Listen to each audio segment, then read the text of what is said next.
नमस्कार, मैं हूं आपके साथ सुहानी बहुगुना और आप देख रहे हैं पल्स 24 न्यूज। विधानसभा में विपक्ष के नेता चलवादी नारायण स्वामी ने कहा कि अगर एचडी कुमारस्वामी के खिलाफ भ्रष्टाचार के रिकॉर्ड हैं तो राज्यपाल जांच के लिए अभियोजन जारी कर सकते हैं। शहर में एक संवाददाता सम्मेलन में उन्होंने कहा कि भाजपा भ्रष्टाचार के खिलाफ लड़ाई लड़ रही है। अब कुमारस्वामी के खिलाफ भ्रष्टाचार की शिकायतें हैं तो राज्यपाल ने मुकदमा चलाने की मांग की है। चलवाड़ी नारायण स्वामी ने कहा कि वो इस बारे में अधिक कुछ नहीं बताना चाहते। उन्होंने कहा कि कांग्रेस सरकार एसटीपीसी फंड के दुरुपयोग के मामले में 21 बीजेपी नेताओं के खिलाफ शिकायत दर्ज करके बदले की रणनीति कर रही है। सीएम की पत्नी से हमारी लड़ाई नहीं है। मुद्दा स्थल आवंटन में सीएम की पत्नी को विकल्प के तौर पर 14 साइटें दी गई। यह हमारी लड़ाई नहीं है। इसके नाम पर 3500 साइटें अवैध तरीके से बांटी गई है, जिसमें सीएम भी शामिल है। इसलिए बीजेपी जांच की मांग को लेकर संघर्ष कर रही है। इन सभी मामलों में सीएम के दिवंगत बेटे का हाथ पाया गया। उन्होंने शिकायत करते हुए कहा कि सीएम सिद्धारमैया परोक्ष रूप से इसका समर्थन कर रहे हैं। ರೆಸಲ್ಯೂಷನ್ ಆಗಿತ್ತು ಯಾವಾಗ ಪ್ರಶ್ನೆ 16-17 ಅಲ್ಲಿ ಆಗಿರೋದು 50-50 ರೇಷಿಯೋ ಅಂತ ಇದು ಸರ್ಕಾರದಲ್ಲಿ ಆದೇಶ ಇಲ್ಲ, ಇದು ಮೂಡಾದಲ್ಲಿ ಮಾತ್ರ ಆದೇಶ ಮಾಡ್ಕೊಂಡಿದ್ದಾರೆ. ಅದಕ್ಕೆ ಯಾರು ಅಧಿಕಾರ ಕೊಟ್ಟರು? ಕ್ಯಾಬಿನೆಟ್ಟಲ್ಲಿ ಅಪ್ರೂವ್ ಆಗಬೇಕಾಗಿತ್ತು. ಹೋಗಲಿ, ಈ 14 ಸೈಟ್ ಕೊಟ್ಟರಲ್ಲ, ಇದು ಕ್ಯಾಬಿನೆಟ್ಟಿಗೆ ಬಂದು ತೀರ್ಮಾನ ಆಗಬೇಕಾಗಿತ್ತು. ಆಗಿದೆಯಾ ಎಲ್ಲಾದರೂ? ಇಲ್ಲ. ಇದೆಲ್ಲ ಸರ್ಕಾರಿ ಅಧಿಕಾರಿಗಳ ಮೇಲೆ ಒತ್ತಡ ಹಾಕಿ ಮಾಡಿಸ್ಕೊಂಡಿರೋದೇ ಹೊರತು ಇವರು ಕ್ಯಾಬಿನೆಟ್ ಡಿಸಿಷನ್ ಆದರೆ it is a fault of a BJP government. ಅಲ್ಲಗ್ರಿ, ಇದು ಡಿಸಿಷನ್ ಅಲ್ಲಿ ಆಗಿಲ್ಲ, ಇದು ಅಲ್ಲೆಲ್ಲೇ ತೀರ್ಮಾನ ಆಗಿರೋದ್ರಿಂದ ಇದಕ್ಕೆ ಯಾರಿಗೂ ಗೊತ್ತಾಗಿಲ್ಲ. ಇದು ಕಳ್ಳತನದ ಕೇಸ್. ಇದು ಅವ್ರನ್ನೇ ಕೇಳಬೇಕು ಪಾಪ. ಅವ್ರನ್ನ ನಾನು ದೂಷಣೆ ಮಾಡೋದಿಲ್ಲ, ಯಾಕಂದ್ರೆ ಅವ್ರ ಹೆಸರಿನಲ್ಲಿ ಇಷ್ಟು ಬೇರೆಯವ್ರು ಮಾಡಿದಾರ ಅಂತ. ನಾನು ಆಗಲೇ ಒಂದು ಹೆಸರು ಹೇಳಿದೆ, ಬೇಡ, ನಾನು ಹೆಸರು ಹೇಳಿಲ್ಲ.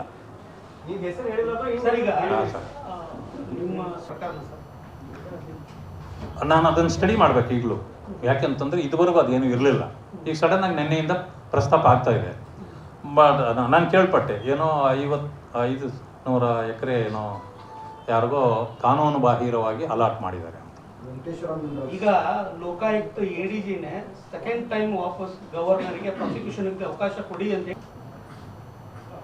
ಇದು ವ್ಯಂಜನ್ ಪೊಲಿಟಿಕ್ಸ್ ಆಗಬಾರ್ದು. ನೀವು ಅದನ್ನು ಎತ್ತಿದ್ದಕ್ಕೆ ನಾನು ಇದನ್ನ ಎತ್ತಿ ಒಂದು ನಿಮಿಷ ಕೇಳಿ ನೀವು, ಆಮೇಲೆ ಕೇಳಿ ನೀವು ಎಷ್ಟು ಪ್ರಶ್ನೆ ಬೇಕಾದ್ರೂ 100 ಕೇಳಿದ್ರು I am here to answer.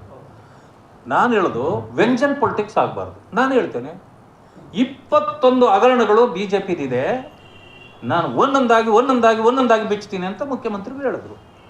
I welcome it. ಭ್ರಷ್ಟಾಚಾರ ಅಂದ ತಕ್ಷಣ ಅವೆಲ್ಲ ಹೊರಗೆ ಬರಬೇಕು. ನೆನ್ನೆ ನೋಡಿದೆ, ಮೊನ್ನೆ ಲಿಸ್ಟ್ ಬಂತು. 1 ವರ್ಷದಿಂದ 11,114 ಕೋಟಿ SCP TSP ಹಣ ನೀವು ದುರುಪಯೋಗ ಮಾಡಿದ್ದೀವಿ ಅಂತ ನಾವು ಕೆಲವು ಮುಖಂಡರುಗಳು, ಬೊಮ್ಮಾಯಿಯವರು ಸೇರಿದಂತೆ, ಇವರು ಸರ್ಕಾರ ಬಂದ ಮೇಲೆ ಹೋರಾಟ ಮಾಡಿದ್ವಿ. ಅದ್ರದ್ದು 1 ವರ್ಷ ಆದಮೇಲೆ ಮೊನ್ನೆ ಒಂದು ನನ್ನನ್ನು ಸೇರಿಸಿ FIR ಹಾಕಿದ್ದಾರೆ. I welcome it. 21ರಲ್ಲಿ ಮೊದಲನೇ ಹಗರಣನ ಇದು ಅಂತ. 1 ವರ್ಷ ಆದಮೇಲೆ ಹೋರಾಟ ಮಾಡಿದ್ದಕ್ಕೆ 1 ವರ್ಷ ಆದಮೇಲೆ ನನ್ನ ಮೇಲೂ FIR ಹಾಕರು. ಈ ದೇಶದಲ್ಲಿ, ಇದು ರಾಜ್ಯದಲ್ಲಿ ಒಂದು FIR ನನ್ನ ಹೆಸರಿನಲ್ಲಿ ಇದುವರೆಗೂ ಆಗಿರಲಿಲ್ಲ. This is the first FIR. ನನಗೆ ಭಾಳ ಸಂತೋಷ ಆಯಿತು. ಇಂಥವ ಈ ಸರ್ಕಾರ ಮಾಡಬೇಕಾಗಿರೋದು. ಮಾಡ್ಬೋದಾಗಿತ್ತಲ್ಲ, ಆವತ್ತೇ ಮಾಡಬೇಕಾಗಿತ್ತಲ್ಲ. ಹಾಗೆ ನಾನೇನೋ ನಂದು ಹೊರಗಡೆ ಬಂದಿದ್ದರಿಂದ ಕುಮಾರಸ್ವಾಮಿದು ಹೇಗಾದರೂ ಮಾಡಿ ಒಂದು ತರಬೇಕು ಅಂತ ಪ್ರಯತ್ನ ಮಾಡಬೇಡಿ. ನಿಜವಾಗ್ಲೂ ಅದರಲ್ಲಿ ಏನಾದರೂ ಉರುಳಿದ್ರೆ ನೀವು ಕೊಡಿ. ಅದರಲ್ಲಿ ಭ್ರಷ್ಟಾಚಾರ ಆಗಿದ್ರೆ ಐ ವೆಲ್ಕಮ್ ಇಟ್. ಕೊಡಿ, ನೀವು ಇದಕ್ಕೆ ಕೊಡಿ. ಸರ್, ಅದು ಲೋಕಾಯುಕ್ತರು ಚಾರ್ಜಸ್ ಪ್ರೂವ್ ಆಗಿದ್ದಾರೆ, ಪ್ರಾಸಿಕ್ಯೂಷನ್ ಅವಕಾಶ ಕೊಡಿ ಅಂತ 2 ವರ್ಷದ ಹಿಂದೆ ಕೊಟ್ಟಿದ್ದಾರೆ. 2023 ನವೆಂಬರ್ ನಾನು ಈಗಲೂ ಒಪ್ತೇನೆ ನೀವು ಹೇಳಿದ್ದನ್ನ. ಅದರಲ್ಲಿ ಏನಾದರೂ ಪ್ರಾಸಿಕ್ಯೂಷನ್ ಕೊಡಬೇಕು ಅನ್ನೋದು ಏನಾದರೂ ಇದ್ದರೆ ಗವರ್ನರು ಕೊಡ್ತಾರೆ. ನಾನು ಹೇಳ್ತೀನಿ, ಯಾವುದೇ ಪ್ರಾಸಿಕ್ಯೂಷನ್ ಕೊಡಬೇಕು ಅಂತ ಅನ್ಸೋ ಕೇಸ್ಗಳಿದ್ರೆ ಗವರ್ನರ್ ಅದನ್ನು ತಡ ಮಾಡಬಾರ್ದು, ಎಲ್ಲ ಕೊಡಲಿ, ನನಗೆ ಏನು ಅಭ್ಯಂತರ ಇಲ್ಲ. ಲೋಕಾಯುಕ್ತರು ಚಾರ್ಜಸ್ ಪ್ರೂವ್ ಆಗಿದಾವೆ, ಇದರಲ್ಲಿರುವಂತ ಸಹಿಗಳು ಮತ್ತೊಂದು ಎಲ್ಲವೂ ಕೂಡ ಕುಮಾರಸ್ವಾಮಿ ಅವರದ್ದೇ ಅಂತ ಹೇಳಿ ಪ್ರೂವ್ ಆಗಿರೋದ್ರಿಂದ I am not disputing your question. ಯಾವುದೇ ಭ್ರಷ್ಟಾಚಾರದ ವಿಚಾರಗಳಿದ್ರೆ let it come out. Time ಬಂದಿದೆ ಅಂದ್ರೆ ಯಾವಾಗ ಅಂತ ಹೇಳೋದು ನಾನು? 10 ವರ್ಷ ಆಗಿದೆ ಸರ್. ಅಲ್ಲ, ನಾನು ಹೇಳಿದೆ ಅದು ಟೈಮ್ ಬಂದಿದೆ. ಈಗ ಅವ್ರು ಕುಳಿತು ಹಿರಿಯರೆಲ್ಲ ಸೇರಿ ಅವ್ರ ಜೊತೆಯಲ್ಲಿ ಮಾತುಕತೆ ಮಾಡ್ತಾರೆ. ಇದು ಹತ್ರಕ್ಕೆ ಬಂದಿದೆ ಅಂತ ನಾನು ಹೇಳಿದೆ. ಅದು ಯಾವಾಗ ಅಂದ್ರೆ ಅದೇ ಸಮಯ ಅಲ್ವಾ? ಹೈಕಮಾಂಡಿಗೂ ನುಂಗ್ಲಾರ ತುತ್ತ ಅಂತ ಯಾವುದೂ ಇಲ್ಲ, ನಮ್ಗೆ ಯಾವ್ದು ನುಂಗ್ಲಾರ್ದು ತುತ್ತು ಅಲ್ಲ, ಏನೂ ಅಲ್ಲ. ಸಂದರ್ಭಾನುಸಾರ ಕೆಲವು ಸಂದರ್ಭಗಳನ್ನು ನಾವು ನಿಭಾಯಿಸಬೇಕಾಗತ್ತೆ. ಅದನ್ನು ಇಲ್ಲಿವರೆಗೂ ಬಂದಿದೆ ಅಷ್ಟೇ. ಈಗ ಮೂಡನಗರದಾಗ 2001ರಾಗ ನಿವೇಶನ ಹಂಚಿಕೆ ಆಗತ್ತೆ. ನಿಮ್ಗೆ ಗೊತ್ತಿಲ್ಲ, ಬಹುಶಃ 1935 ನಿಂಗ ಅನ್ನೋರಿಗೆ ₹1 ಆಕ್ಷನ್ನಲ್ಲಿ ಇದನ್ನ ಜಮೀನು ಕೊಡೋದು. 60ರಲ್ಲಿ ತೀರ್ಕೊಂಡ್ಬಿಡ್ತಾರೆ ಅವರು. 90ರಲ್ಲಿ ಅವರ ಪತ್ನಿ ತೀರ್ಕೊಂಡ್ಬಿಡ್ತಾರೆ. 91, 92ರಲ್ಲಿ ಮೂಡ ಅದನ್ನು ಅಕ್ವೈರ್ ಮಾಡ್ಕೊಂಡ್ಬಿಡುತ್ತೆ. 96, 97ರಲ್ಲಿ ಅವರಿಗೆ ಪರಿಹಾರನೂ ಕೊಟ್ಬಿಟ್ಟು ಲೇಔಟ್ ಮಾಡಿಬಿಡ್ತಾರೆ. 12 ಜನರಿಗೆ ಹಂಚಿ ಬಿಡ್ತಾರೆ. ಅದಾದ್ಮೇಲೆ ಇವ್ರೇನ್ ಮಾಡಿರ್ತಾರೆ, DCM ಇರ್ತಾರೆ ಸಿದ್ದರಾಮಯ್ಯ. ಆಗ ಇದರಿಂದ ಇರೋರು ಯಾರು ಗೊತ್ತಾ? ಮಲ್ಲಿಕಾರ್ಜುನ್ ಹೆಸರು ಅಷ್ಟೇ, ಇವರ ಮೊದಲ ಮಗ ಇದೆಲ್ಲಕ್ಕೂ ಕಾರಣ. ಅವರು ಏನ್ ಮಾಡ್ತಾರೆ, ಇವ್ರ ಹತ್ರ ಒಂದು ಪತ್ರ ತಗೋತಾರೆ, ಇದನ್ನು ಬಿಡಿಸ್ಕೊಡಿ ನಮಗೆ ಅನ್ನೋ ಥರ ಒಂದು ಪತ್ರ. 6-1 ನೋಟಿಫಿಕೇಶನ್ ಆಗಿ ಪರಿಹಾರ ಕೊಟ್ಟ ಮೇಲೆ it is a property of the government. Nobody can delete it.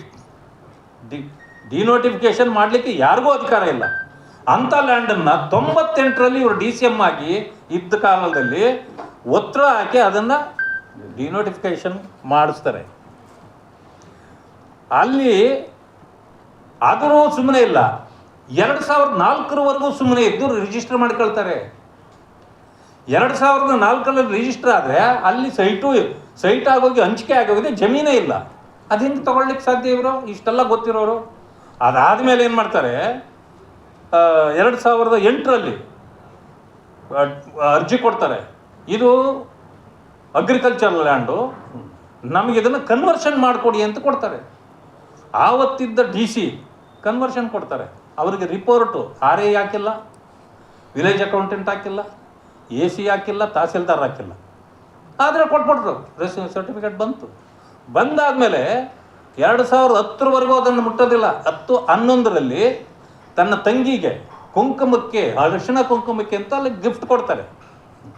ಆಕೆ ಏನು ಮಾಡ್ತಾರೆ, ಕನ್ವರ್ಷನ್ ಆಗಿರೋ ಲ್ಯಾಂಡ್ ಅಂತ ಅವ್ರಿಗೂ ಗೊತ್ತಿಲ್ಲ, ಒಂದು ಲೆಟ್ರ್ ಕೊಡ್ತಾರೆ. ಪಾಪ ಆಕೆ ನೋಡಿ, ಅವ್ರು ನಮ್ಮ ಅಕ್ಕ, ನಾವು ಅವ್ರ ಬಗ್ಗೆ ಅಪಾತ್ಯ ಮಾಡ್ತೀವಿ. ಆಕೆದು ಇದರಲ್ಲಿ ಏನು ತಪ್ಪಿಲ್ಲ, ಆಕೆ ಹೋಗೇ ಇಲ್ಲ, ಎಲ್ಲ ಮಾಡಿರೋರು ಥರ್ಡ್ ಪಾರ್ಟಿಗಳೇ ಬೇಕಾದರು.